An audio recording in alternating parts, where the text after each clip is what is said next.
ఓం శాంతి 26/6/22 అవ్యక్త BapDada revise course 26/91. తపస్యకు ప్రత్యక్ష ఫలం సంతోషం అని చెప్తున్నారు బాబా. ఈరోజు బాప్దాదా తమ తపస్వి రాజులైన పిల్లలను చూస్తున్నారు. తపస్వీలు కూడా మరియు రాజ్యాధికారులు కూడా కనుక తపస్వి రాజులు. తపస్య అనగా రాజ్యాధికారి కావటము. తపస్య రాజుగా చేస్తుంది కనుక అందరూ రాజులుగా అయ్యారు కదా. బాబా అడుగుతున్నారు, అందరూ రాజులుగా అయ్యారు కదా. తపస్య బలం ఏ ఫలాన్ని ఇస్తుంది? తపస్య బలం ఏ ఫలాన్ని ఇస్తుంది? అధీనుల నుండి అధికారులుగా అనగా రాజులుగా తయారు చేస్తుంది. తపస్య బలం ఏం చేస్తుంది? అధీనుల నుండి అధికారులు అనగా రాజులుగా తయారు చేస్తుంది. కనుకని తపస్సు ద్వారా రాజ్యభాగ్యం ప్రాప్తిస్తుంది అన్న గాయనం కూడా ఉంది. అందుకే తపస్సు ద్వారా రాజ్యభాగ్యం లభిస్తుంది అన్న మహిమ కూడా ఉంది. మరి భాగ్యం ఎంత శ్రేష్టమైంది? బాబా అడుగుతున్నారు, భాగ్యం ఎంత శ్రేష్టమైంది? మొత్తం కల్పంలో ఇటువంటి భాగ్యం ఎవ్వరికీ లభించదంటున్నారు బాబా. మొత్తం కల్పంలో ఇటువంటి భాగ్యం ఎవ్వరికీ ప్రాప్తించజాలదు. ఎంత పెద్ద భాగ్యం అంటే భాగ్య విధాతని తనవారిగా చేసుకున్నారు. బాబా అంటున్నారు, ఎంత పెద్ద భాగ్యం అంటే భాగ్య విధాతనే తనవారిగా చేసుకున్నారు. ఒక్కొక్క భాగ్యమును విడిగా అడిగే అవసరం లేదు. ఒక్కొక్క భాగ్యమును కూడా విడిగా అడిగే అవసరం లేదు. భాగ్య విధాత ద్వారా సర్వ భాగ్యాలు వారసత్వంగా తీసేసుకున్నారు. బాబా చెప్తున్నారు, భాగ్య విధాత ద్వారా సర్వ భాగ్యాలు వారసత్వంగా తీసుకున్నారు. వారసత్వం ఎప్పుడూ అడగబడదు. ఆస్తి అనేది జన్మసిద్ధ అధికారం, అది అడిగితే వచ్చేది కాదు కదా. అందుకని బాబా ఇచ్చే వారసత్వం ఏంటి? మన యొక్క జన్మసిద్ధ అధికారం. సర్వ భాగ్యాలను భాగ్య విధాత స్వయంగా ఇచ్చారు. మరి మనకి భాగ్యాన్ని ఎవరు ఇచ్చారు చెప్పండి? భాగ్య విధాతే స్వయంగా ఇచ్చారు. తపస్య అనగా నేను మీ వాడిని, మీరు నావారు అని ఆత్మ అంటుంది. తపస్య అంటే ఏంటని చెప్తున్నారు బాబా. బాబా మనవాడు, మనం బాబావారు. దీనినే తపస్య అంటారు. ఈ తపస్య బలం ద్వారా భాగ్య విధాతను తమవారిగా చేసుకున్నారు. ఈ తపస్య బలంతోనే భాగ్య విధాతను ఏం చేశారు? తమవారిగా చేసుకున్నారు. భాగ్య విధాత అయిన బాబా కూడా నేను మీ వాడిని అని అంటారు. భాగ్య విధాత అయిన బాబా కూడా ఏమంటారు? నేను మీ వాడిని అంటారు. కనుక ఎంత శ్రేష్ఠ భాగ్యం అయిపోయింది. బాబా అంటున్నారు, మరి ఇది ఎంత శ్రేష్ఠ భాగ్యమైంది. భాగ్యంతో పాటుగా ఇప్పుడు మీకు స్వరాజ్యం లభించింది. బాబా చెప్తున్నారు, భాగ్యమే కాదు, భాగ్యంతో పాటు ఏం లభించింది? ఇప్పుడు స్వరాజ్యం కూడా లభించింది. భవిష్యత్తులోని విశ్వరాజ్య స్వరాజ్యానికి ఆధారం.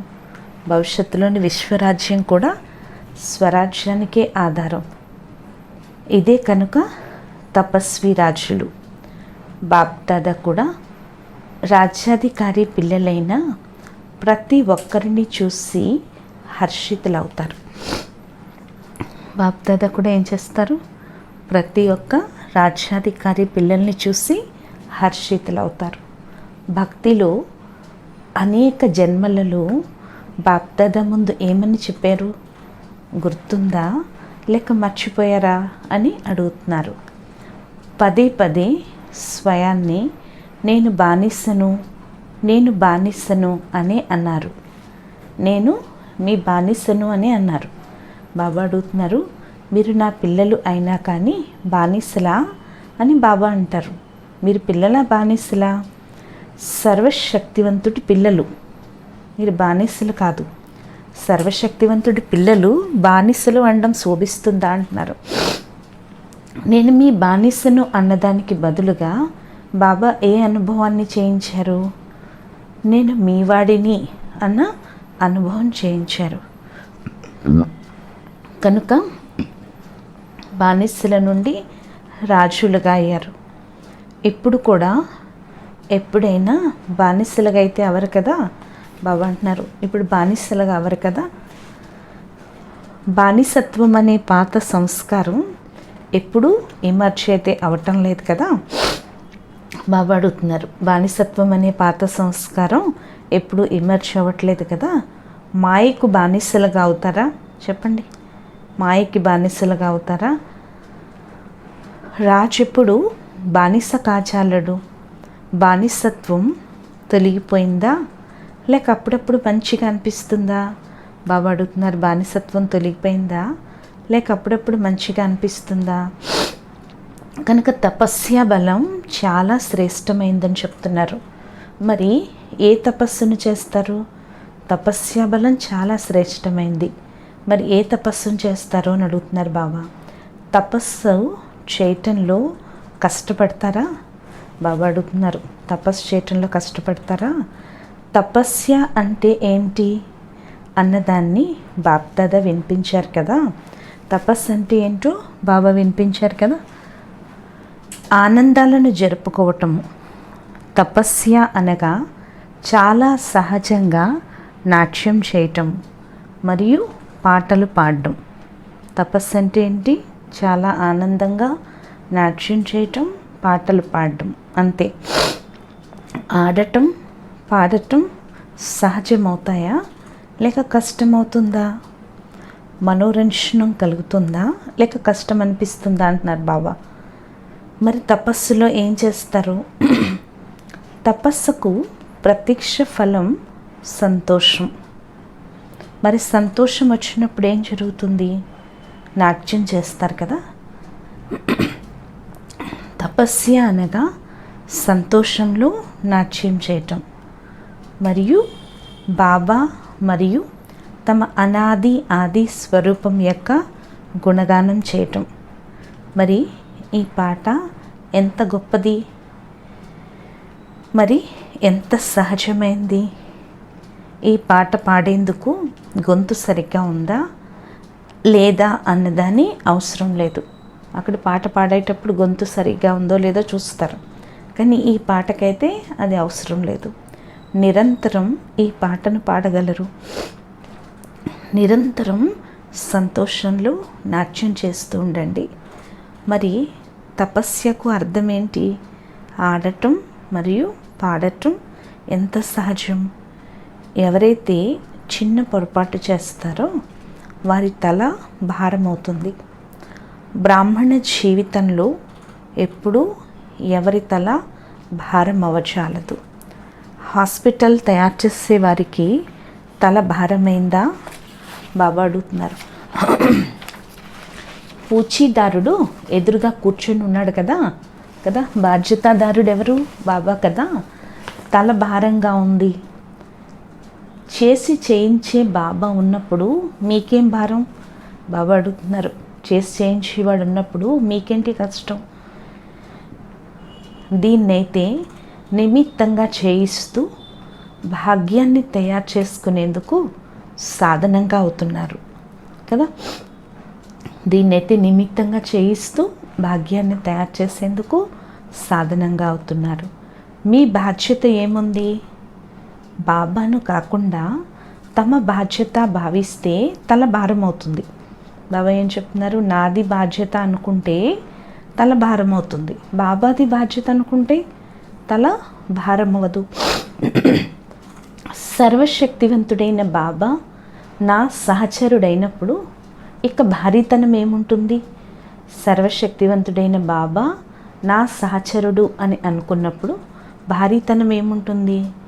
బాబా అంటున్నారు చిన్న పొరపాటును చేసేస్తారు, నా బాధ్యత అని అనుకుంటారు, కనుక తల భారం అవుతుంది. కనుక బ్రాహ్మణ జీవితం అంటేనే ఆడటం, పాడటం మరియు ఆనందించటం. బ్రాహ్మణ జీవితం అంటే ఏంటని చెప్తున్నారు బాబా? ఆడటం, పాడటం, ఆనందించడం. సేవ వాచా సేవైనా లేక కర్మణ సేవైనా కానీ ఏ సేవైనా ఒక ఆట వంటిది. సేవ వాచా సేవైనా, కర్మణ సేవైనా, ఏ సేవైనా కూడా ఒక ఆట వంటిది. సేవ వేరే ఏమీ కాదంటున్నారు బాబా. కొన్ని బుద్ధికి సంబంధించిన ఆటలు ఉంటాయి, కొన్ని తేలికపాటి ఆటలు ఉంటాయి. ఆటలో కూడా కొన్ని బుద్ధికి సంబంధించిన ఆటలు ఉంటాయి, కొన్ని తేలికపాటి ఆటలు ఉంటాయి. కానీ ఉన్నదైతే ఆటే కదా. బుర్రతో ఆలోచించే ఆటలలో బుర్ర భారీగా అవుతుందా అంటున్నారు బాబా. కనుక వీరందరూ ఆడుకుంటున్నారు కనుక చాలా ఎక్కువగా ఆలోచించే ఎంత పెద్ద పని అయినా కానీ అటెన్షన్ పెట్టే పని ఉండాలి. కానీ బాబా చెప్తున్నారు, మాస్టర్ సర్వశక్తివంతులకు అంతా ఆటే, అంతే కదా. లేక కాస్త కాస్త చేస్తూ చేస్తూ అలిసిపోతున్నారా? మెజారిటీ వారు అలిసిపోని వారిగా అవుతారు, కానీ అప్పుడప్పుడు కాస్త అలిసిపోతారు. ఈ యోగ ప్రయోగాన్ని చేసినట్లయితే సర్వ ఖజానాలను, సమయమునైనా, సంకల్పాలనైనా, జ్ఞాన ఖజానానైనా లేక స్థూల ధనాన్నైనా కానీ ఒకవేళ యోగ ప్రయోగం యొక్క రీతిలో ప్రయోగించినట్లయితే ఖజానా పెరుగుతూ ఉంటుంది. బాబా ఏమంటున్నారు? యోగాన్ని ప్రయోగం చేయమంటున్నారు. సమయాన్ని కానీ, సంకల్పాలని కానీ, జ్ఞాన ఖజానా కానీ, స్థూల ధనాన్ని కానీ యోగంలో ప్రయోగం చేస్తే ఖజానా పెరుగుతూ ఉంటుంది. ఈ తపస్య సంవత్సరంలో యోగాన్ని ప్రయోగం చేశారు కదా. దేన్ని ప్రయోగించారు? ఒక్కొక్క ఖజానాను ప్రయోగించండి అంటున్నారు బాబా. ఎలా ప్రయోగిస్తారు? ఏ ఖజానాలోనైనా తక్కువ ఖర్చు, అధిక ప్రాప్తి ఉండాలి.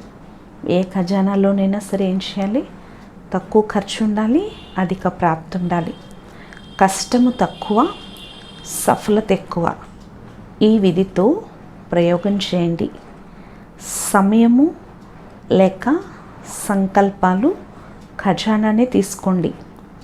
ఇవి శ్రేష్ఠ ఖజానాలు కనుక సంకల్పాల ఖర్చు తక్కువగా ఉండాలి, కానీ ప్రాప్తి ఎక్కువగా ఉండాలి. ఒక సాధారణ వ్యక్తి 2-4 నిమిషాలు సంకల్పాలు చేసిన తర్వాత, ఆలోచించిన తర్వాత సఫలత లేక ప్రాప్తిని చేసుకోగలిగినప్పుడు దానినే మీరు 1-2 సెకండ్లలో చేయగలరు. బాబా చెప్తున్నారు, ఒక సాధారణ వ్యక్తి 2-4 నిమిషాలు సంకల్పాలు చేసి ఆలోచించిన తర్వాత సఫలత ప్రాప్తించుకుంటారు. కానీ మీరైతే 1-2 సెకండ్లలో చేయగలరు. తక్కువ ఖర్చు, ఎక్కువ ప్రసిద్ధి అని దీన్నే బ్రహ్మ బాబా సాకారంలో కూడా అనేవారు. తక్కువ ఖర్చు చేయండి, కానీ ప్రాప్తి 100 రెట్లుగా ఉండాలి. దీనివల్ల ఏమవుతుంది? సమయంలో, సంకల్పాలలో ఏదైతే పొదుపు అవుతుందో దాన్ని ఇతరుల సేవలో వినియోగించవచ్చు. దాన పుణ్యాలు ఎవరు చేయగలరు? ఎవరికైతే ధనం పొదుపు ఉంటుందో వారు చేయగలరు. ఒకవేళ సంపాదించిన దాన్ని స్వయం కోసమే పెట్టుకుంటూ తింటూ ఉన్నట్లయితే దాన పుణ్యాలను చేయలేరు. ఇదే యోగ ప్రయోగం. తక్కువ సమయంలో ఎక్కువ రిజల్ట్, తక్కువ సంకల్పాల ద్వారా ఎక్కువ అనుభూతి ఉండాలి. అప్పుడే ప్రతి ఖజానాను ఇతరుల కొరకు ఉపయోగించగలరు. అలాగే వాణి మరియు కర్మలు తక్కువ ఖర్చు మరియు ఎక్కువ సఫలత, అప్పుడే అద్భుతమని మహిమ చేయబడుతుంది. బాప్దాదా ఏ అద్భుతాన్ని చేశారు? ఎంత తక్కువ సమయంలో ఎటువంటి దానిని ఎటువంటిదిగా తయారు చేశారు? అద్భుతం చేశారు అని అప్పుడే అంటారు. బాబా చెప్తున్నారు, 1కి 10 రెట్లుగా ప్రాప్తిని అనుభవం చేస్తారు. అద్భుతం చేశారు అని అప్పుడే అంటారు. బాప్దాదా ఖజానాలు ప్రాప్తి మరియు అనుభూతులను ఎలా అయితే ఎక్కువగా చేయిస్తాయో అలా మీరందరూ కూడా యోగాన్ని ప్రయోగం చేయండి. బాబా మీరు అద్భుతం చేశారు అని ఊరికే ఈ పాటను పాడటం కాదు, మీరు కూడా అద్భుతం చేసేవారు, చేస్తారు కూడా. కానీ తపస్య జరిగే సమయంలో మెజారిటీ వారిలో ఏ రిజల్ట్ను చూశారు? తపస్సు చేయటంలో మంచి ఉల్లాస ఉత్సాహాలు ఉన్నాయి, అటెన్షన్ కూడా ఉంది, సఫలత కూడా ఉంది. కానీ సర్వ ఖజానాలను స్వయం కొరకు ఎక్కువగా ఉపయోగిస్తారు. తాము అనుభూతులను పొందటం ఇది కూడా మంచి విషయం. తాము అనుభూతుల్ని పొందటం ఇది కూడా మంచి విషయం. కానీ తపస్య సంవత్సరమును స్వయం కొరకు మరియు విశ్వ సేవ కొరకే ఇవ్వటం జరిగింది. తపస్య సంవత్సరం బాబా ఎందుకు ఇచ్చారు? స్వయం కొరకు విశ్వ సేవ కొరకు ఇవ్వటం జరిగింది. తపస్య వైబ్రేషన్లను విశ్వంలో ఇంకా ఎక్కువగా వ్యాపింపచేయండి. బాబా ఏమంటున్నారు? తపస్సు యొక్క వైబ్రేషన్లను ఏం చేయండి? విశ్వంలో ఇంకా ఎక్కువగా వ్యాపింపచేయండి. యోగ ప్రయోగమును గురించి ఏదైతే వినిపించామో అనుభవం అనే ప్రయోగశాలలో ప్రయోగపు గతిని ఎక్కువ చేయండి. యోగా ప్రయోగాన్ని గురించి ఏదైతే వినిపించామో అనుభవం అనే ప్రయోగశాలలో ప్రయోగపు గతిని ఎక్కువ చేయండి.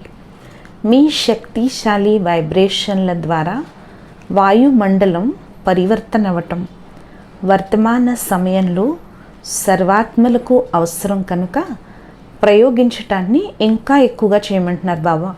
ఇప్పుడు మన శక్తిశాలి వైబ్రేషన్లతో వాతావరణాన్ని పరివర్తన చేయాలి. వర్తమాన సమయంలో ఇది సర్వాత్మలకు అవసరంట. కాబట్టి ఈ ప్రయోగాన్ని ఎక్కువ చేయమంటున్నారు బాబా. సహయోగులైన పిల్లలు కూడా చాలామంది ఉన్నారు. ఈ సహయోగమే యోగంలోకి మారిపోతుంది. సహయోగమే యోగంలోకి మారిపోతుంది. ఒక రకం వారు స్నేహి సహయోగిలు, మరియు 2వ రకం వారు సహయోగి యోగిలు, మరియు 3వ రకం వారు నిరంతర యోగి ప్రయోగిలు.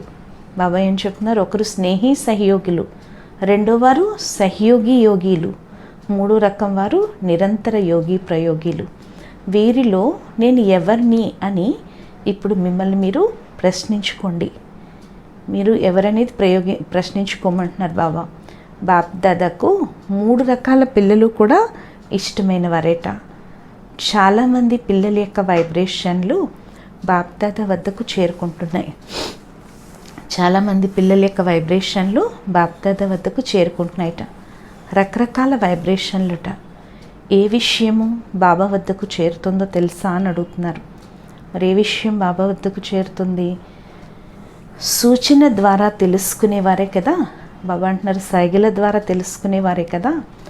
ఈ తపస్య సంవత్సరంలో ఏవైతే జరుగుతూ ఉన్నాయో దానికి కారణం ఏంటి? తపస్య సంవత్సరంలో ఏదైతే జరుగుతూ ఉన్నాయో దానికి కారణం ఏంటి? పెద్ద పెద్ద ప్రాజెక్టులు చేస్తున్నారు. అందుకు కారణం ఏంటి? ఇది తపస్యకు ఫలం అని చెప్తున్నారు బాబా. కొందరు భావిస్తారు తపస్య సంవత్సరంలో ఇవేంటి అని కొందరు భావిస్తారు. 2 రకాల వైబ్రేషన్లు వస్తాయి. కానీ సమయం యొక్క ఈ తీవ్రగతి మరియు తపస్సు యొక్క వైబ్రేషన్ల ద్వారా అవసరాలు పూర్తవుతాయి. ఈ 2 రకాల వైబ్రేషన్లు వస్తాయంటున్నారు బాబా. ఇది తపస్య బలం యొక్క ఫలం. ఫలాన్ని తినాల్సి ఉంటుంది కదా. తపస్య అన్ని అవసరాలను సరైన సమయంలో సహజంగా పూర్తి చేయగలదు అని ఈ డ్రామా చూపిస్తుందిట. తపస్సు యొక్క వైబ్రేషన్ల ద్వారా అన్ని అవసరాలు తీరుతాయని డ్రామా కూడా చూపిస్తుందిట. అర్థమైందా అని అడుగుతున్నారు బాబా. ఇలా ఎందుకు జరుగుతోంది అన్న ప్రశ్న తలెత్తకూడదట.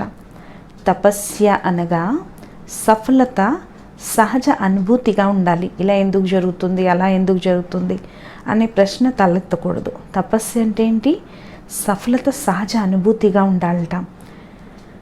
ముందు ముందు అసంభవం ఎలా సహజంగా సంభవిస్తుంది అన్న అనుభవాన్ని ఎక్కువలో ఎక్కువగా చేస్తూ ఉంటారు. విఘ్నాలు రావటం అన్నది డ్రామాలో ఆది నుండి అంతిమం వరకు పూర్వలిఖితమై ఉంది. విఘ్నాలు రావటం అనేది డ్రామాలో ఆది నుండి అంతిమం వరకు కూడా ఫిక్స్ అయ్యి ఉందంటున్నారు బాబా. ఈ విఘ్నం కూడా అసంభవాన్ని సంభవంగా అనుభూతి చేయిస్తుంది. విఘ్నాలు కూడా అసంభవాన్ని ఏం చేస్తాయి?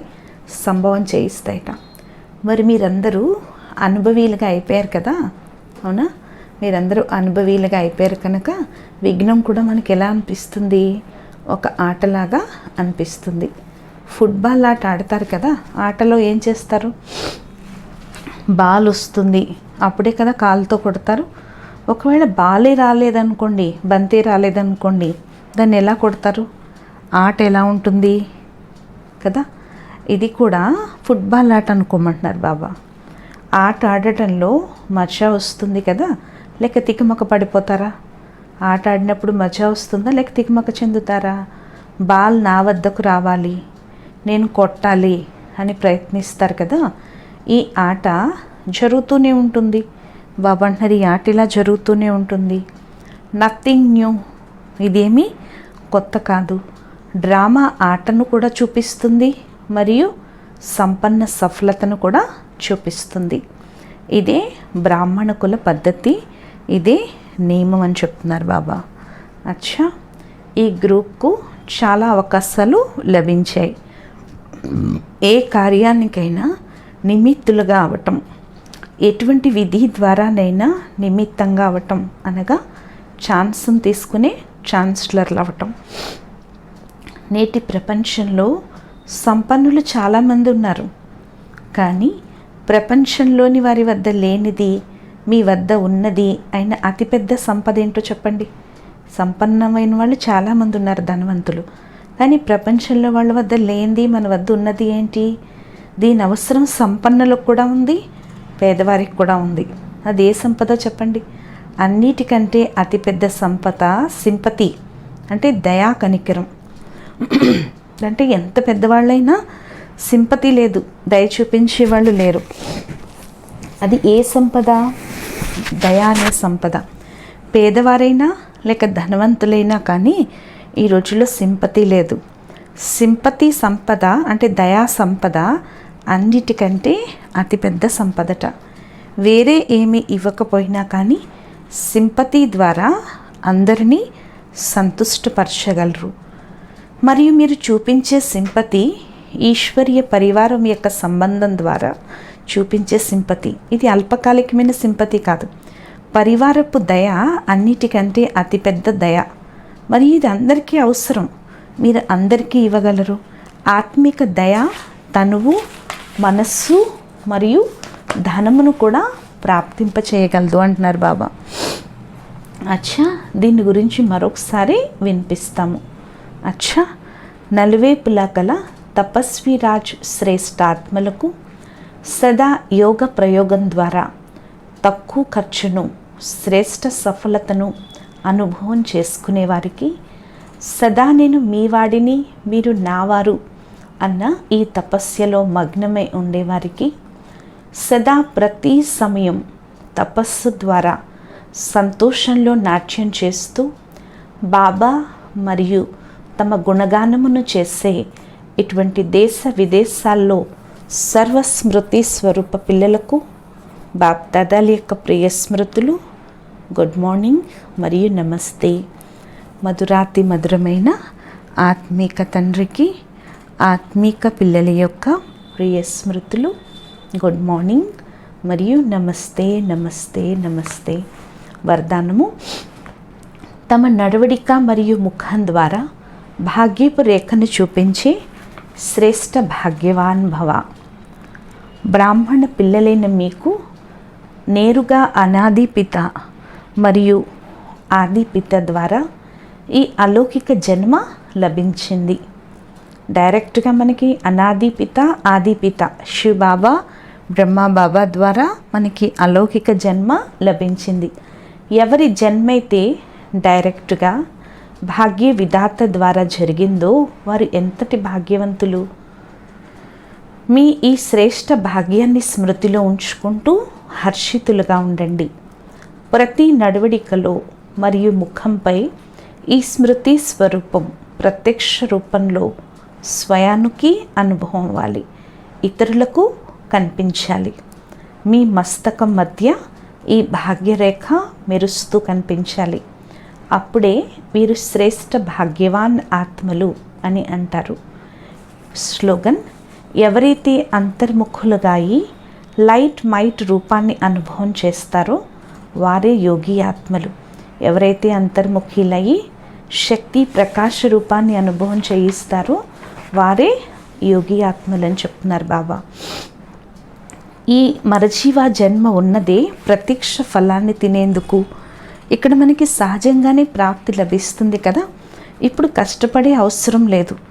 ఫలాన్ని తినే సమయం అతీంద్రియ సుఖంతో కూడిన జీవితంలో ఉండే సమయం కనుక అతీంద్రియ సుఖపు ఊయలలో సదా ఊగేవారు ఇప్పుడు ఊగేవారు సత్యుగంలో కృష్ణుడితో కలిసి ఊగుతారు.